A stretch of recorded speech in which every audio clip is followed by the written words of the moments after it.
Hey and welcome, I'm Hammeh, and more news fresh out of BlizzCon. After the Overwatch What's Next panel at BlizzCon 2017, we saw new Blizzard-themed skins, more details on the lore and background of Moira, as well as more details on the new map coming to Overwatch, Blizzard World. Here's my roundup of the panel, as well as some looks at the new skins, a little bit more on Moira's lore and backstory, and a whole bunch more. Alright, first up, new skins. Now coming to Overwatch apparently in early 2018 are Blizzard-themed skins. A lot of people have asked for these for quite some time. Blizzard had previously said they wanted Overwatch to breathe as its own universe, establish its own identity before bringing perhaps the other themed games in. And we have 8 new skins. Now, these in order. I will go and do their lore in future. First, we have Immortal Orisa. Now, the Immortal is a Protoss unit in the StarCraft universe. We then have Magni Torbjorn. Magni Bronzebeard was the king of the Dwarven Kingdom of Khazmodan in the Warcraft universe. He was the Thane of Ironforge, a big alliance city, big Dwarven city, and the head of the Bronzebeard clan. He got turned to Diamond and then kind of resurrected, but that's another story. We've got Nova Widowmaker. Now she's a Terran Ghost, a stealth assassin unit with psionic abilities from the StarCraft universe. Barbarian Zarya is of course the barbarian from the Diablo universe. We've got Blackhand Doomfist. In Warcraft history, there are several famous Blackhand orcs. One of them was a war chief of the Horde in the very early wars between Stormwind and the Horde, so I'll need to dig deeper into this one. Butcher Roadhog. The Butcher is a boss in Diablo. The Butcher is a demon. Many of them within the Burning Hells apparently used to be under Diablo's command. They're stitched together from parts of other demons to combine their strengths and then given life through wicked magic, according to none other than Deckard Game, well known for having hooks and axes, so fits well with Roadhog. Crusader Reinhardt as well. We've seen young Reinhardt with his amazing hair from the Honor and Glory short.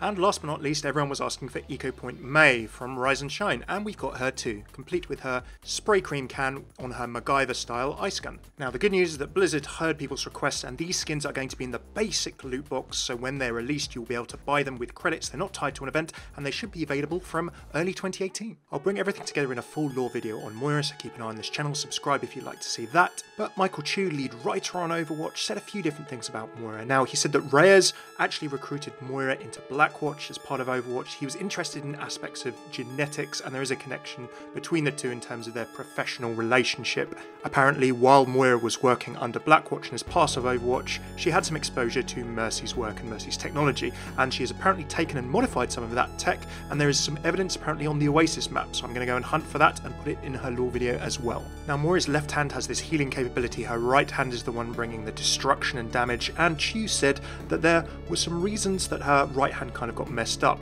Perhaps she had a close proximity to another genetic anomaly or some experimentation. Now in Moira's origin trailer, we can actually see that she has her hand on Reyes here, as he appears to be looking in horror or in confusion as these black tendrils are emerging around him. Here, therefore, we can see the confirmation of the fact that Moira has some connection to Reyes or Reaper, being the way that he is currently. Now, in talking about the concepts behind Moira, this kind of Doctor Doom tentacle style concept was discarded due to trying to work out how they'd use the tentacles in terms of abilities, but abilities were also used to give some clues to her identity. For example, her Fade ability, where she teleports, has a lot of similarities to Reaper's Wraith form in terms of the way it looks, again tying that close tie between them in terms of their abilities and their shared history. Moira is based out of Oasis in Iraq at the moment, apparently due to the no-holds-barred, science without borders kind of attitude there, and apparently she is Minister of Genetics. Now the ministers or the ministries are the 4 ruling bodies of Oasis with powerful heads who kind of dictate the way that science and the citizens of the city live their lives. So Moira is actually one of the lead people in charge of Oasis. Of course, this ties very nicely into the Reaper and Sombra interaction when Oasis was launched, when Reaper said to Sombra, "I'm going to visit an old friend." In Oasis, we now know who he was talking about. It must have been Moira. Next up, Blizzard shared a whole bunch more about Blizzard World and how it's going to play. Now, if you've watched the videos on my channel for a couple of years and summaries of previous BlizzCon panels, you may have remembered that a couple of years ago, Chris Metzen, along with Michael Chu and a few people on stage, talked about this idea for a Blizzard World, a Blizzard kind of theme park, Disneyland style area. And this is the idea behind this new map. Now, in the Blizzard world, apparently according to Michael Chu, this is a theme park in Irvine, California, where Blizzard are based. There is no Overwatch part of the park, because obviously in the world of Overwatch, Blizzard didn't create Overwatch or create any other kind of Overwatch, so there's no dream within a dream within a dream here. As a result, this focuses around the Warcraft, StarCraft and Diablo universes, with a nod to Hearthstone as well, of course. Most of the talk around this map was how it will play. The defenders spawn in the Heroes of the Storm arcade, with the attackers being in the Hearthstone Tavern. Attackers actually attack the gates of Stormwind out of the Warcraft universe. They can go through the Lost and Found Vikings, an old classic Blizzard game that was on the SNES amongst other consoles, as a bit of a flanking route. You can also go through the Fargo Deep Mine or the Flight to Duskwood, both little nods to World of Warcraft. Snaxaramus, of course, is Naxxramas from Warcraft, and you can get some Deathwings, of course, after Deathwing the Dragon. This is a mini arena with multiple routes, cover and health packs for the attackers, and once the attackers capture this area, the defenders have to go back towards the first point. When the attackers take this first point, they go from Warcraft 3 to StarCraft with this siege tank and pylon terrace style area. Again, another big circular arena with high ground that both sides can fight over. Now, for the final section, the attackers are spawning in the Reign of the Black King ride, and the defenders are in the park's control center. This then pushes into a Diablo-themed area, which is Leoric's Manor.